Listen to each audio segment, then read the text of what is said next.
ئەوە دووبارە هاتمەوە کەرکووک ئەوڕۆ ئیمان و هەڵبژاردن دووبارە لێرەیە زۆر کەس ئەچێتە بەغا بیفان خۆی پڕەکە ئەمە نایکە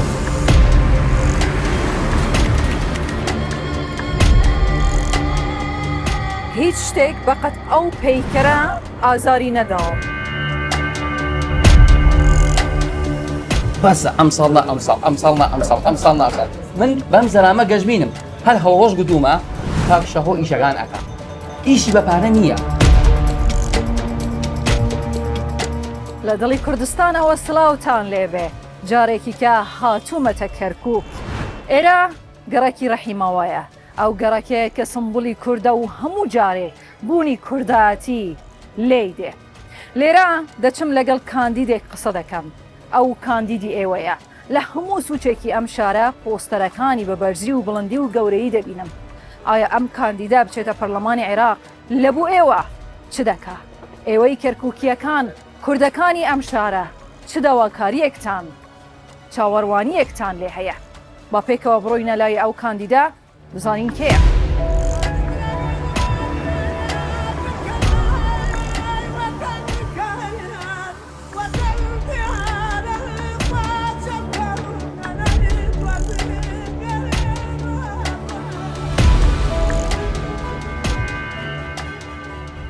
سلام عليكم إيمان خان شوني باش كاكا أحوال سلامتي كم فرمي زور سباس خير بي زور سباس شوني أحوالك باشي سباس بوتو سلامت بي بخير بين لهوليرو حتى إيرا سباس تانكي زور سباس إيوا كاتب بيانيان لخو هالدستن لو بانگشە گەرمەیە لەو ڕکابەریە گەرمەیە ئێوە چای دەخۆن یان قاوەی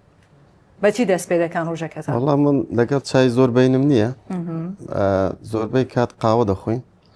ئەوەش بەپێی مەجال بەپێی ئەو کاتانی کە سەرقاڵ نەبین ئەو کاتی سەرقاڵ بین هیچ ناخۆین دەچینە دەرەوە بۆ کارەکانمان و خەری کارەکانمان دەبین بینت چوونە لەگەڵ نان کەیفت بە نان دێ زۆر نانی دەخۆی کەم دەخۆی بە تایبەتی بەیان زۆر نا ئەس بەیانیان باشم ئەتر نیۆڕوان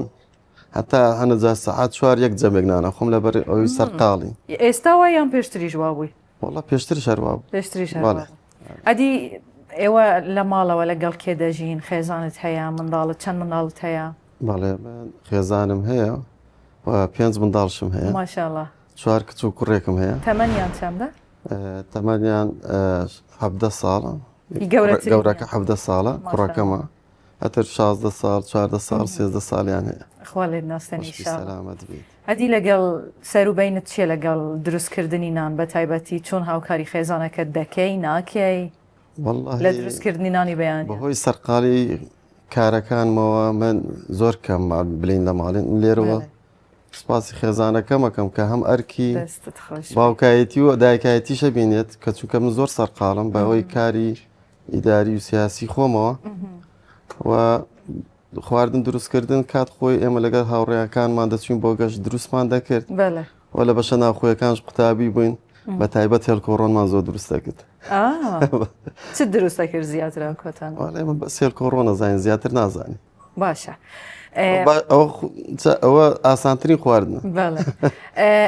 کاک شەهۆ ئێستا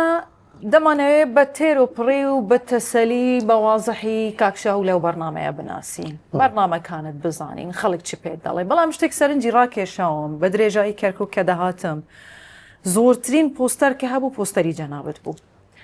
یەکێ لە پۆستەرەکان بەرچاوم کرد کە درێژیەکەی زیاتر بوو تقریبان لە 50 مەتر بۆ پۆستەری جەنابەت ئەوەندە زۆرە بەڵێ وەڵا ئەوە منە لێرەوە دەمەوێت سوپاسی چەندین وە بەرهێنەر بکەم کە لێرە زۆر هاوکار من و ناویان ناهێنێت چونکە ئەوانش لێرە کار دەکرد لەم شارەدا و دەستخۆشی لەو تیماکەم کە هاوکار من لەگەڵ ئەو کەسانی کە یارمەتیمانەدەن لە زۆربەی شوێنەکان کە پۆستەری منیان داناوە و خۆشم پۆستەر من داناوە هەتر هەردووکی تێکەڵ بۆ شتێکی زۆر دەرچووە بەڵێ من دەستخۆشی لەو خەڵکە دەکەم کە زۆربەی دوکاندارەکان زۆربەی ئەوانەی خاوەنکارن پۆستەری بنیان لەسەر دوکان و شوێنەکان خۆیان داناوە یعنی ئەوان خۆ تەبعیان کردیە خۆیان چاکیان کردیە زۆری خۆی داوای دەکەوە زۆریش خۆی تەبعی کردی باشە ئێستا ئێمە دەردەچین دەچینە ناو خەڵک زیاتر بزانین ئەتوپلان چییە خەڵک داواکاری لە جەنابەت چییە کرەمکە فەر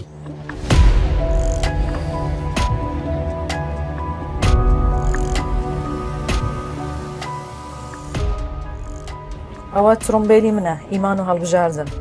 هەموو کاندیدەکان لە پێشەوە لەگەڵم سوار دەبن دەچینە ناو خەڵک دەگەڕین پرسیاری خۆمان بەشێکیان لە ناو سیارە دەکی بەڕای جەنابێت وەکو پێویست کەرکووک خزمەت کراوە کەرکووک شارێکە دەوڵەمەترین شارە لە عێراق وەکو پێویست خزمەت نەکراوە کەرکووک پێویستی بە خزمەتی زۆر زۆر زۆر لەوەی زیاترە لە ئێستادا کراوە وە لە ئیداری پێشووتردا کە لەم شارەدا پارێزگاری ئێرە عەرەب بوو هەرچی خزمەت گوزاری بوو بۆ شار و چکەکانی خۆیانی یەبرد بۆ مەنتیقە عەرەبیەکان مەنتیقە کوردیەکان زۆر زۆر بێناس کراون لە ڕووی خزمەت گوزاری و خزمەتکردنەوە کەرکووک پێویستی زۆر زۆر زۆر لەوە زیاتر کە خزمەت بگرێت باشە ئەگەر جەنابەت دەنگی ئەم خەڵکە دەنگی کەرکووکیەکانت بەدەستهێنا لە بوو کەرکووکیەکان لە بوو کەرکووک چی دەکەی؟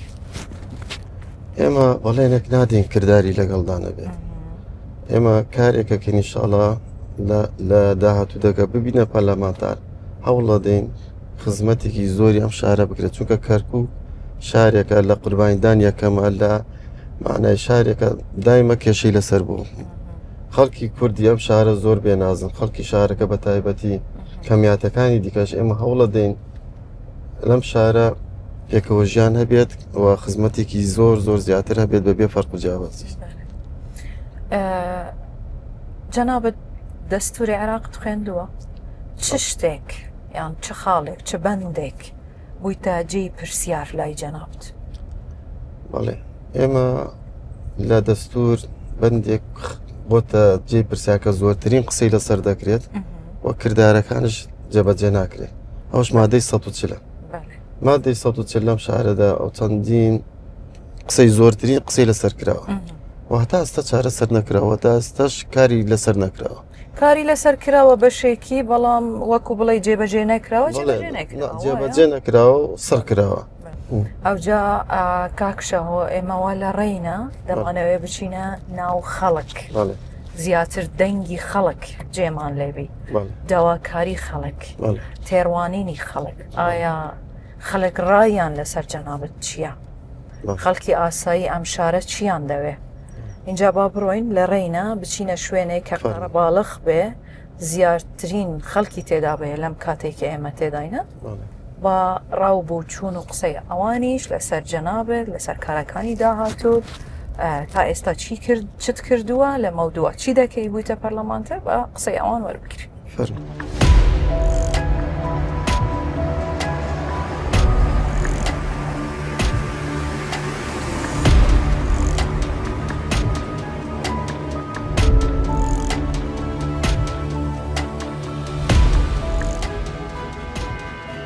ئەمە هاتیینە چایخانەیەک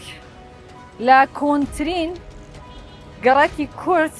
لە کەرکووک ئەم چایخانەی پێشەشمان کۆنترین چایخانەی کەرکووکە لای مام قاسم لای مام قاسم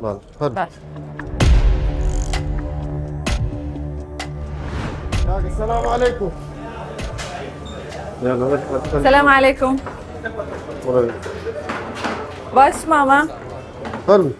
درس باس شلون بديت سيرة؟ كيفاش؟ تفضل لكن صار عزيز لنا كاتشو اما سور سباس عزيز سور سباس عزيز ايوه كونا باشن احوالكم زي اینجا ئێمە بەڕاستی ژمارێکی زۆر مامی بەڕێز برای بەڕێز لێرە هەن دەمانەوێت پرسیار لەوان بکەین کە ئەوان چی داواکاریان هەیە لە جەنابەت لەسەر چه ئەساسێک ئامادەن کە دەنگ بە جەنابەت بدەن پرسیار لەوانە دەکەین داواکاریتان چییە لەوە؟ داواکاریمانی ئیش و کار ئەو خەڵکە بکەن بچنە بەخە ئیشەکان هەموو حەلکەن چاکی کەڵمان بەسە ئەم ساڵ ئەم ساڵ ناسەڵ من بەم زەرامە گەژبینم هەر هەوڵۆژ گوتومە کاک شەهۆ ئیشەکان ئەکا ئیشی بەپارە نییە چکە زۆر کەس ئەچێتە بەخا گیتوان خۆی پڕەکە ئەمە نایکە پێویستان بە بودجە نییە پێویستان بە کورتپەروەرە پێویستان وێ بە دیفاعکەن لە خزمانی خۆیان زۆر سپاس دەکەم ماما تو کوی ئەحواڵت باشی؟ چ داواکاریەک هەیە لە جەنابی کاک شەهۆ کە کاندیدی لیستی پارتی دیموکراتی کوردستان ژمارە 2 جەنابتان حازرن دەنگی پێ بدەن ئەگەر بەڵێ لەبەر چی؟ والله ئینشەڵڵا ئەگەر خوای گەورە سالی کا بۆمان ئینشەڵڵا دەنگی پێدەین و حەزەکەین ئینسانێکی باش بێ و لە نێزیکشەوە ئەیناسین و ئینسانی باشن و چاوێن لە پارە و شتیوانە کورت پەروەرن داواکاریتان لێ چییە کە بچنە پەرلەمان؟ داواکاریمانەوەی بچێتە پەرلەمان ئیش بۆ کورت بکە زۆر باش اینجا لێرە هەژمارێکی زوریە گەنجان هەیە دەمانەوێت لەوانیش بپرسین کاوان ڕایان چۆنە گەنجەکان لێرە زیاتر خەریکی دومینەن لەبەرەوەی ئێرە چایخانەیە بەڕاستی هەر شوێنی چاخواردن و دومێنەیە کاکە لەسەر چه ئەساسێک دەنگ بە کاندیدەکەت دەدەی دەبێت چی تێدا بێت چی بکات؟ داواکاری وەگە مەژووە گەڵ خەڵکە کە مافی خۆمان وەرگری مەسەن بۆ نمونە لە بەدی بەغا قلانە قسە ئێمە بۆ ئێمە بکەن ئەدی تو بەڕێزم یعنی لەسەر چه ئەساسێک حازری دەنگ بە کاندیدێک بدەیت دەبێت چ پێوەرێکی چ سیفەتێکی هەبێ خزمەت گوزاری بۆ گەڕەکەکان کوردەکان بە تایبەتی ینی بەڕاستی زۆر پێویستی بە بەم خزمەت گوزاری ینی هەموو شارعەکانە بۆچی هەموو گەنجەکانی کورد هەموو کوردێک گلەیی هەیە لەسەر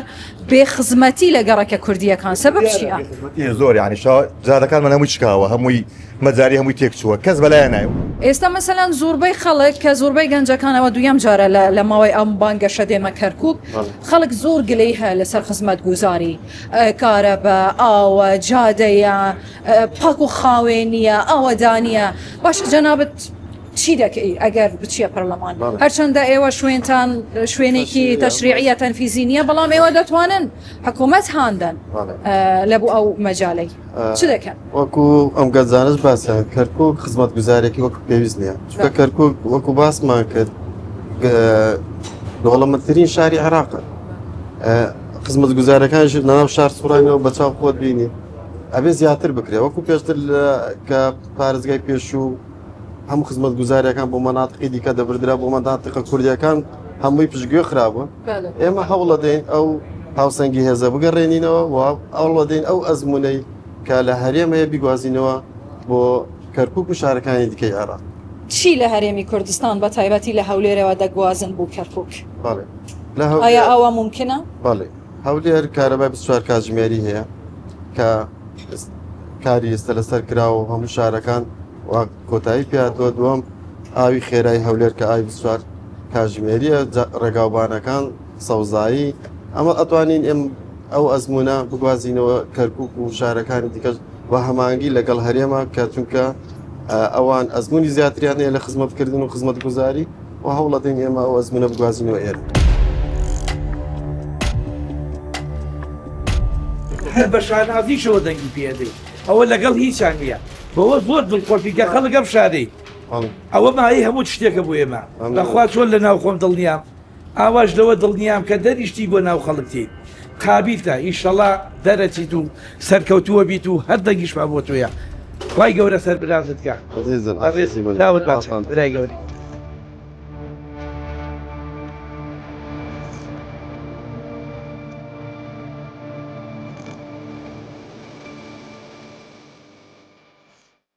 کاک شەهۆ ئێستا ئێمە لەناو یەکێک لە بازارەکانی کەرکووکین تەماشای دەکەی بەڕاستی وەکو پێویست پاک و خاوێن نییە دەزانی یەکێک لە سیمایە جوانانەی هەموو شارێک پاک و خاوێن نییە بەڵام جەنابەت دەڵێ ئێمە بەڵێنێک نادەین کە کردداری لەگەڵ نەبێ ئەزمموی کوردستان دەگوازینەوە بۆ کەرکووک ئێوە چون ئەم کارەتان پێدەکرێ لە ناو ئەو هەموو کێشە و قەیران و بێخزمەتیەوە ئایا ئەمە ئەستەم نییە؟ بەڵێ ئێمە لە کەرکووک گەبێ بە کۆدەنگی کار لەسەرەوە بکەین خزمەتی شارەکە بکەن کەرکووک وەکو بینیت پێویستی بە خزمەتکردنە زۆر زۆرش لە ڕووی پاکوخانە خەڵکەکەش تەوعەیەکی وا دروستکەن خەڵکەکەش هاوکاری شارەوانی بێت بۆ پاکوخانەی بۆیە ئێمە لێرە هەوڵە دەین بە کۆدەنگی لەگەڵ لایەنەکان دیکەدا خزمەتی کەم شارە بکەین هەوڵ دەین ئەو ئەزمموی کە باسمان کرد لە هەرێمی کوردستان بگوازینەوە بۆ ئێرە لە ڕووی خزمەت گوزاری و لە ڕووی پاکوخاوێنی لە ڕووی ڕێگاوبانەکاندا بۆیە ئەوە زۆر گرنگە بۆیە ئەوە دایما تکرارەکەینەوە کە ئەزمموی حکوومەتی هەرێمی کوردستان کابینەی نوێ بگوازینەوە بۆ ئێرە. اینجا شتێکی دیکە کە لە ناو خەڵکە زۆر سەرنجی ڕاکێشاوم ئەوە بوو کە زۆربەی دەنگدەرانی جەنابەت دەڵێن ئەم کابرا منەتی پێ نییە بچێتە پەرلەمانی عێراق. سەلام عەلەیکوم. باشی چاو عەزیزی من چاو. لویا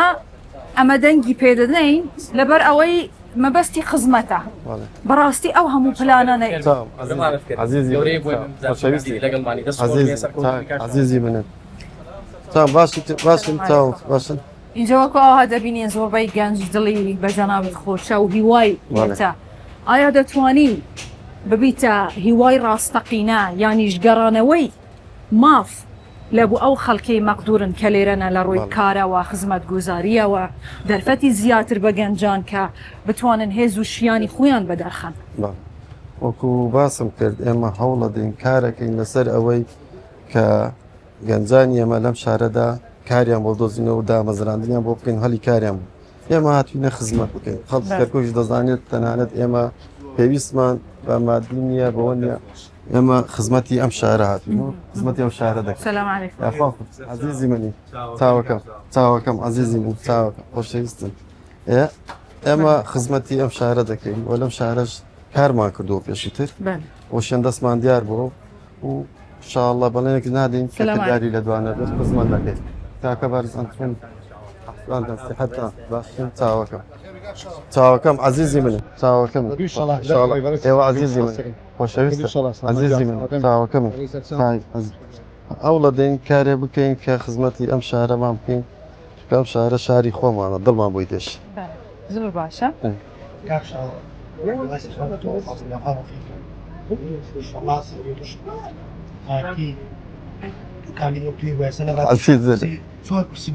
عەزیزن ئێوە عەزیزی من خۆشەویستە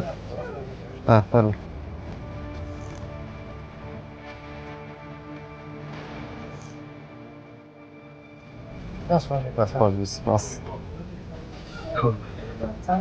وەزاتان دەنگ و باسان یاخوا باش بێت ئینشاءالله بینێت عەزیزم کاکە باشە خۆتان هەتا عەزیزی منن چاوەکەمە.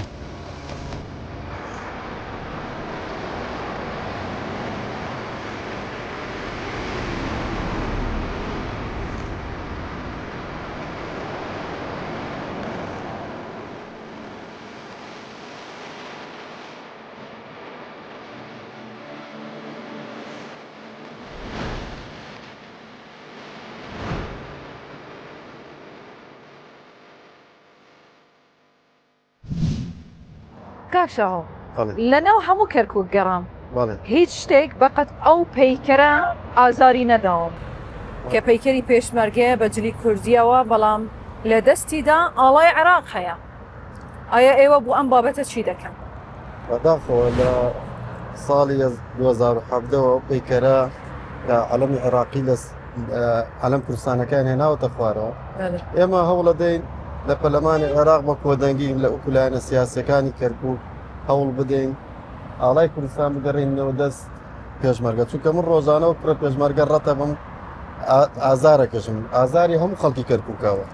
بۆیە ئەبێ بە چارەسەر بکرێت. لێرەوە ئەو دوو کەڵە دەبینین کە لە پشت پەیکەری پێشمەرگە ڕێک لە پشت پەیکەری پێشمەرگە دوو کەڵێکی ڕەش دەبینین کامە دوویەم جارە دێمە کەرکووک لە ئەم بانگەشەیە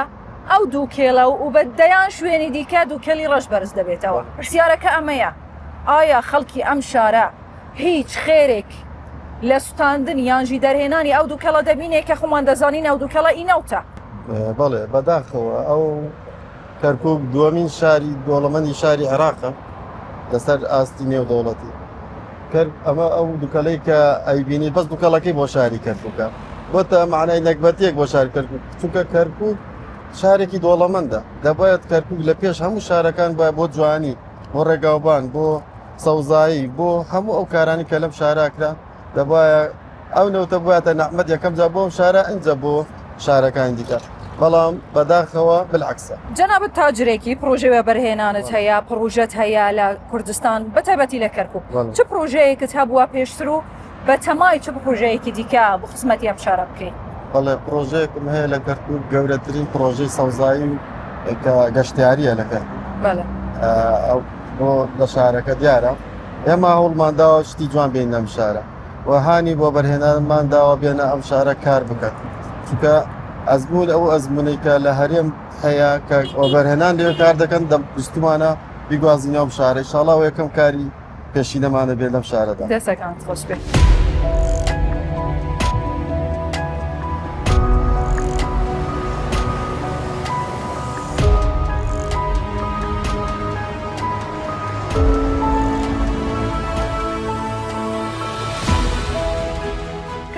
لە ئیمان و هەڵبژاردن فقرەیەکمان هەیە بە بەڵێ و نەخێر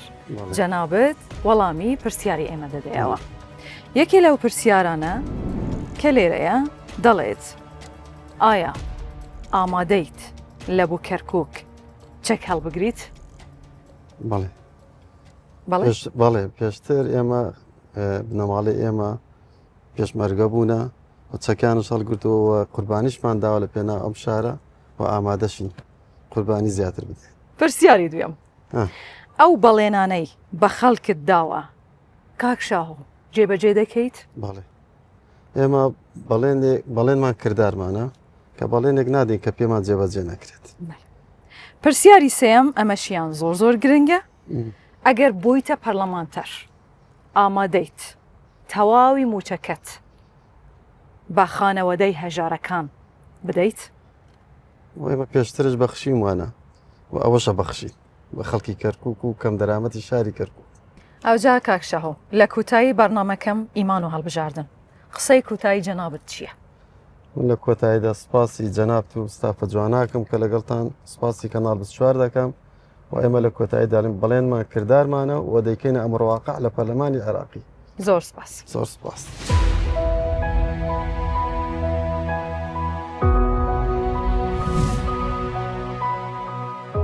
ئەوڕۆ ئیمان و هەڵبژاردن لە کەرکووک بوو ئەو ڕوشمان کوتایی پێهات وا لە ڕێگام لە کەرکووک دەردەچم دەچمە شارێکی کە لەگەڵ کاندیدێکی کە لەگەڵمان خواحافیز.